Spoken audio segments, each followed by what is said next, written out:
Karen Morris, and my claim to fame, I think that it would be my laugh, if I'm going to be honest, and my approach to kind of work in general.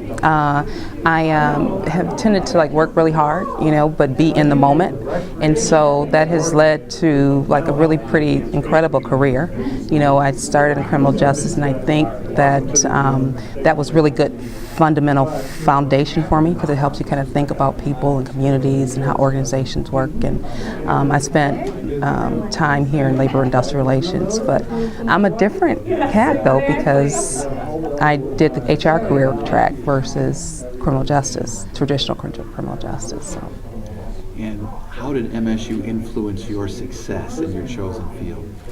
I went on to get a master's in labor industrial relations, but I do think that the School of Criminal Justice was good fundamental foundation for me, because within that undergrad degree, I did a lot of volunteer work, so to supplement the degree, to understand kind of the different components of it. I worked as a prosecutor, worked as legislative aid, and that type of thing.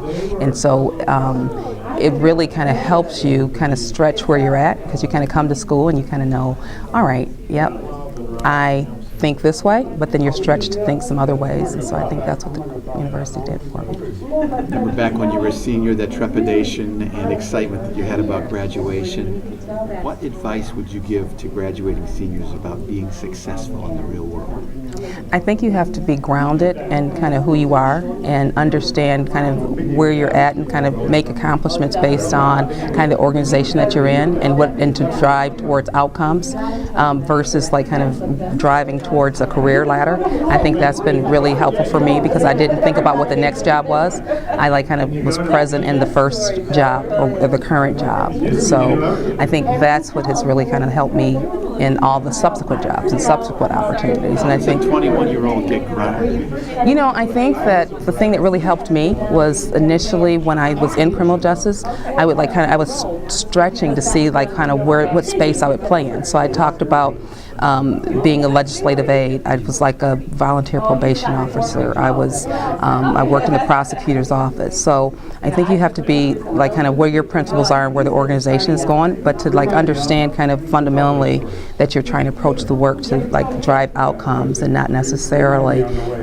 for personal gain. I think that people get really kind of wrapped up if they get off-centered that way. So it's not all about you. No, not necessarily. And organizations are relationship oriented. I mean, you have to be able to kind of think about kind of how things are linked and aligned within the organization. So, and relationships always help. And you don't know kind of someone is up that's going to help you, or someone across, or someone down in the organization is going to help you. I negotiated a lot of contracts early on in my career, and I would move from location to location. And I got to the third location, and the union president says, "I already know about you." So, and I was kind of went from Chicago to Boston. And the learning there was that your reputation kind of is usually in front of you. So you just need to make sure that you're doing things that will be viewed favorably later on. So.